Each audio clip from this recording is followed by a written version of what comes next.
Prajwal pen drive ಪ್ರಕರಣಕ್ಕೆ ಸಂಬಂಧಪಟ್ಟ ಹಾಗೆ ದೇವರಾಜೇಗೌಡರು ಬಹಳ ಪ್ರಮುಖವಾದಂಥ ಸಾಕ್ಷಿ. ಯಾಕಂತ ಹೇಳಿದ್ರೆ ಆ ಪೆನ್ ಡ್ರೈವ್ ಹೇಗೆ ಎಲ್ರಿಗೂ ಸಿಕ್ತು, ಆ ಪೆನ್ ಡ್ರೈವ್ ವೈರಲ್ ಆಗಿದ್ದು ಹೇಗೆ, ಆ ವಿಡಿಯೋಗಳು ಇದೆಲ್ಲವೂ ಕೂಡ ಬಹಳ ದೊಡ್ಡ ಚರ್ಚೆ ಇದ್ದಾಗ ದೇವರಾಜೇಗೌಡರು ಇಂಥವ್ರು ವೈರಲ್ ಮಾಡಿದ್ರು, ಇಂಥವ್ರು ನನಗೆ ಕೊಟ್ಟರು, ಅದೆಲ್ಲದ್ರ ಬಗ್ಗೆ ಮಾತಾಡಿದ್ರು.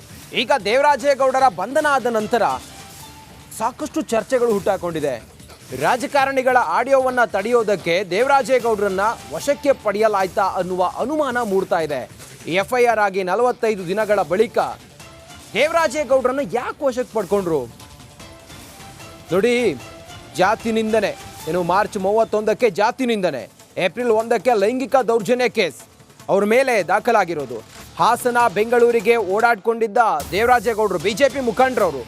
ಆಗ ದೇವರಾಜೇಗೌಡರನ್ನ ವಶಕ್ಕೆ ಪಡೀಲಿಲ್ಲ ಪೊಲೀಸರು. ಈಗ ಯಾಕೆ ವಶಕ್ಕೆ ಪಡೆದ್ರು? 45 ದಿನ ಆಗಿದೆ ಅವ್ರ ಮೇಲೆ ಕೇಸ್ ದಾಖಲಾಗಿ. ಮಾರ್ಚ್ 31ಕ್ಕೆ ಅವ್ರ ಮೇಲೆ ಅಟ್ರಾಸಿಟಿ ಕೇಸ್ ದಾಖಲಾಗಿದೆ. ಏಪ್ರಿಲ್ 1ನೇ ತಾರೀಕಿಗೆ ಲೈಂಗಿಕ ದೌರ್ಜನ್ಯದ ಕೇಸ್ ದಾಖಲಾಗಿದೆ. ಯಾಕೆ ಇಷ್ಟು ದಿನದ ನಂತರ ಈಗ ವಶಕ್ಕೆ ಪಡ್ಕೊಂಡ್ರು ಅನ್ನೋ ಪ್ರಶ್ನೆ ಬಂದಾಗ ದೇವರಾಜೇಗೌಡರ ಬಳಿ ಕೆಲವು ಸೂಕ್ಷ್ಮ ಸಾಕ್ಷಿಗಳಿದ್ದಾವೆ. ಅದು ರಾಜಕಾರಣಿಗಳಿಗೆ ಸಂಬಂಧಪಟ್ಟಂತ ಕೆಲ ಆಡಿಯೋಗಳಿದ್ದಾವೆ ಅವ್ರ ಜೊತೆಲಿ ಮಾತಾಡಿರೋದು. ಅದನ್ನ ಒಂದು ವೇಳೆ ಅವರು ವೈರಲ್ ಮಾಡಿಬಿಡ್ತಾರೆ ಅಥವಾ ಅದನ್ನು ಅವರು ಸ್ಪ್ರೆಡ್ ಮಾಡಿಬಿಡ್ತಾರೆ, ಆಗ ರಾಜಕಾರಣಿಗಳಿಗೆ ಹಿನ್ನಡೆ ಆಗುತ್ತೆ, ಮುಜುಗರ ಆಗುತ್ತೆ ಅಥವಾ ಡ್ಯಾಮೇಜ್ ಆಗುತ್ತೆ ಅನ್ನೋ ಕಾರಣಕ್ಕೋಸ್ಕರ ಅವ್ರನ್ನ ವಶಕ್ಕೆ ಪಡೆದ್ರ ಅನ್ನೋದು ಈಗ ಭಾರಿ ಚರ್ಚೆ ಕಾರಣ ಆಗಿದೆ. ಅಶ್ಲೀಲ ವಿಡಿಯೋ ಬಗ್ಗೆ ದೇವರಾಜೇಗೌಡರಿಂದ ಆಡಿಯೋ ರಿಲೀಸ್ ಆಗಿರೋದ್ರ ಬಗ್ಗೆ ನಾವು ನೋಡಿದ್ದೀವಿ. ಇನ್ನುಳಿದಂತೆ ಕೆಲವು ರಾಜಕಾರಣಿಗಳ ಆಡಿಯೋ ಕೂಡ ಅವ್ರ ಬಳಿಯಲ್ಲಿದೆ. ಅದನ್ನು ಅವರು ರಿಲೀಸ್ ಮಾಡ್ತಾರೆ ಅನ್ನೋ ಭಯದಿಂದ ಅವ್ರನ್ನ ವಶಕ್ಕೆ ಪಡೆದ್ರ ಅನ್ನೋದು ಈಗ ಚರ್ಚೆ.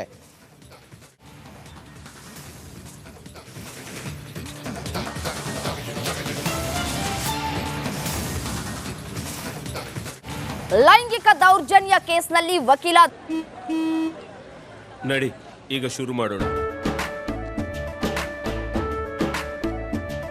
ಕೇಸರಿಯಿಂದ ಮನೋಲ್ಲಾಸ ಮನಸ್ಸು ಮತ್ತೇರಿ ಕುಣಿದಾಡಿದೆ ನೋಡು, ಮನಸ್ಸು ಮತ್ತೇರಿ ಕುಣಿದಾಡಿದೆ ನೋಡು. ಕ್ಷಣ ಕ್ಷಣವೂ ಆಚರಿಸಿ ಕೇಸರಿ ಹಬ್ಬ. ವಿಮಲ್ ಬಾಯಲ್ಲಿ ಹೇಳಿ ಕೇಸರಿ. ದೇವರಾಜೇಗೌಡ ಲಾಕ್ ಆಗಿದ್ದಾರೆ. ಹಿರಿಯೂರು ಬಳಿ ದೇವರಾಜೇಗೌಡರನ್ನ ಬಂಧಿಸಿದ್ದಾರೆ ಪೊಲೀಸರು. ಬೆಳಗ್ಗೆ ಹೊಳೆ ನರಸೀಪುರ ಠಾಣೆಗೆ ಪೊಲೀಸರು ಕರೆ ತಂದಿದ್ದಾರೆ.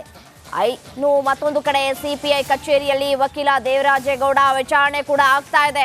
ಇಂದು ಕೋರ್ಟ್ಗೆ ದೇವರಾಜೇಗೌಡ ಹಾಜರುಪಡಿಸುವಂತಹ ಸಾಧ್ಯತೆಗಳು ಕೂಡ ಇದೆ. ಸಂತ್ರಸ್ತೆಯ ಹೇಳಿಕೆಯನ್ನ ಆಧರಿಸಿ IPC ಸೆಕ್ಷನ್ 376 ಅಡಿ ಕೇಸನ್ನ ದಾಖಲು ಮಾಡಲಾಗಿದೆ.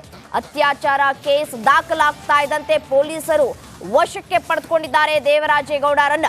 ಇನ್ನು ದೇವರಾಜೇಗೌಡ ಮೇಲೆಯೂ ಕೂಡ ಇದೀಗ ಕಠಿಣ ಕಾನೂನು ಬಿದ್ದಿದೆ. ಇನ್ನು IPC ಸೆಕ್ಷನ್ 354A, 354C, 448, 504, 506 ಅಡಿ ಕೇಸ್ ದಾಖಲಾಗಿದೆ.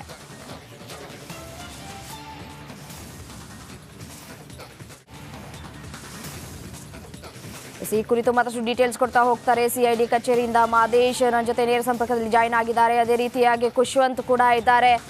ಇನ್ನು ಲೈಂಗಿಕ ದೌರ್ಜನ್ಯ ಕೇಸ್ನಲ್ಲಿ ವಕೀಲ ದೇವರಾಜೇಗೌಡ ಲಾಕ್ ಆಗಿದ್ದಾರೆ. ಸರಿ, ವಾಟ್ ನೆಕ್ಸ್ಟ್ ಅನ್ನೋದು ಪ್ರಶ್ನೆ. ಮಾದೇಶ್, ಡೀಟೇಲ್ಸ್ ಕೊಡ್ತಾ ಹೋಗೋದಾದ್ರೆ.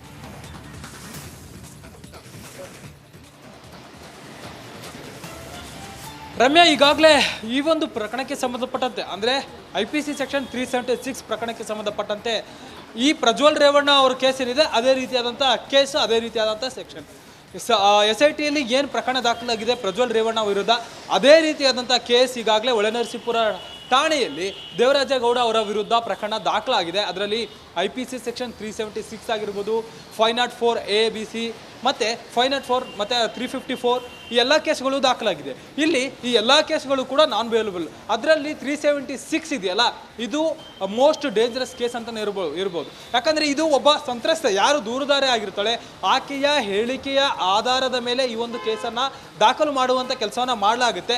ಈ ಮುಂಚೆ ಅವರ ವಿರುದ್ಧ 2 ಕೇಸ್ಗಳೇನು ದಾಖಲಾಗಿದ್ದು ಅದು ಅಷ್ಟೊಂದು ದೊಡ್ಡ ಸೆಕ್ಷನ್ಗಳು ಏನು ಹಾಕಿರಲಿಲ್ಲ. ಆದರೆ ಈ ಆತನನ್ನು ಅರೆಸ್ಟ್ ಮಾಡಿದ ಮೇಲೆ ಒಂದಷ್ಟು ಸಂತ್ರಸ್ತೆಯ ಹೇಳಿಕೆಯನ್ನು ಪಡಿಬೇಕಾಗುತ್ತೆ. ಆ ಸಂದರ್ಭದಲ್ಲಿ ಒಂದಷ್ಟು ಎಕ್ಸ್ಟ್ರಾ ಎವಿಡೆನ್ಸ್ಗಳನ್ನು ಆ್ಯಡ್ ಮಾಡಬೇಕಾಗುತ್ತೆ. ಅದಾದ ಮೇಲೆ ಈಗ ಆತನ ವಿರುದ್ಧ ಒಂದು 376 ಕೇಸನ್ನು ದಾಖಲು ಮಾಡಿಕೊಳ್ಳುವಂಥ ಕೆಲಸನ ಮಾಡಲಾಗಿದೆ ಅಂತೇಳಿ ಗೊತ್ತಾಗಿದೆ. ಇದು ನಾನ್ ಬೇಲಬಲ್ ಕೇಸ್. ಈಗಾಗಲೇ ಆ ಒಂದು ಪ್ರಕರಣಕ್ಕೆ ಸಂಬಂಧಪಟ್ಟಂತೆ ಈಗಾಗಲೇ ದೇವರಾಜೇಗೌಡರನ್ನ ಅರೆಸ್ಟ್ ಮಾಡುವಂಥ ಕೆಲಸನ ಮಾಡಿದ್ದಾರೆ. ಅದಾದಮೇಲೆ ಮುಂದಿನ ಹಂತದ ತನಿಖೆಗಳು ನಡೆಯುತ್ತೆ. ತನಿಖೆಗಳಂತಂದ್ರೆ ಈಗಾಗಲೇ ಆತನನ್ನು ಕೂಡ ಈ ಒಂದು ಪ್ರಕರಣಕ್ಕೆ ಸಂಬಂಧಪಟ್ಟಂತೆ ಆತನ ವಿರುದ್ಧ ಏನೆಲ್ಲ ಆರೋಪಗಳು ಕೇಳಿಬಂದಿದೆ, ಆ ಒಂದು ಘಟನೆ ದಿನ ಈತ ಎಲ್ಲಿದ್ದ, ಜೊತೆಗೆ ಅವರಿಬ್ಬರ ಮಧ್ಯೆ ಕಾಂಟ್ಯಾಕ್ಟ್ ಇರೋದು ನಿಜನಾ, ನಿಜಕ್ಕೂ ಕೂಡ ಇವರಿಬ್ಬರ ಮಧ್ಯೆ ಈಗಾಗಲೇ ಒಂದಷ್ಟು ವಿಡಿಯೋಗಳೇನು ವೈರಲ್ ಆಗಿದೆ, ಆಡಿಯೋಗಳು ವೈರಲ್ ಆಗಿದೆ, ಅದು ಇವರದ್ದೇನಾ, ಇವರ ಫೋನಿಂದ ಹೋಗಿತ್ತಾ ಅನ್ನೋದನ್ನ ವಾಟ್ಸಪ್ ರಿಟ್ರೀವ್ ಮಾಡಿ ಆ ಒಂದು ಟೆಕ್ನಿಕಲ್ ಆ್ಯಂಗಲ್ನಲ್ಲೂ ಕೂಡ ಒಂದಷ್ಟು ಎವಿಡೆನ್ಸ್ಗಳನ್ನು ಕಲೆಕ್ಟ್ ಮಾಡುವಂಥ ಕೆಲಸವನ್ನು ಮಾಡ್ತಾರೆ. ಜೊತೆಗೆ ಘಟನೆ ನಡೆದ ಸ್ಥಳ ಏನಿದೆ ಅದನ್ನು ಕೂಡ ಪರಿಶೀಲನೆ ಮಾಡುವಂಥ ಕೆಲಸ ಮಾಡಲಾಗುತ್ತೆ.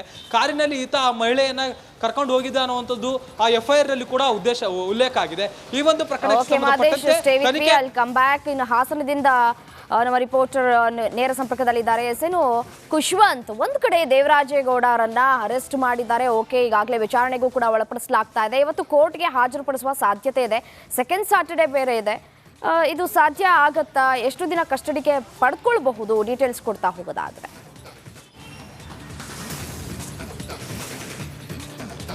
ರಮ್ಯಾ, ಈಗಾಗಲೇ ದೇವರಾಜೇಗೌಡರ ಮೇಲೆ 376 IPC ಸೆಕ್ಷನ್ ಕೂಡ ಜಾರಿ ಮಾಡಿರುವಂಥದ್ದು. ಯಾಕಂತ ಅಂದರೆ ನಿನ್ನೆ ಸಂತ್ರಸ್ತ ಮಹಿಳೆ ಏನಿದ್ಲು, ಆ ಲೈಂಗಿಕ ಕಿರುಕುಳ ಆರೋಪ ನೀಡಿದಂಥವ್ರು, ಇದು ಏಪ್ರಿಲ್ 1ನೇ ತಾರೀಕು ದೇವರಾಜೇಗೌಡನ ಮೇಲೆ ಪ್ರಕರಣವೊಂದು ದಾಖಲಾಗಿತ್ತು. ಅದರ ನಂತರ ನಿನ್ನೆ ಕೂಡ ಸಂತ್ರಸ್ತ ಮಹಿಳೆ ಮೇಲೆ ಏನು ವಿಚಾರಣೆಯನ್ನು ಮಾಡಿ ಆಕೆಯಿಂದ ಮತ್ತೊಂದು ಅತ್ಯಾಚಾರ ಆರೋಪದಡಿ ಪ್ರಕರಣವನ್ನು ದೇವರಾಜೇಗೌಡನ ವಿರುದ್ಧ ದಾಖಲಾಗಿಸಿ ಮಾಡಿರುವಂಥದ್ದು.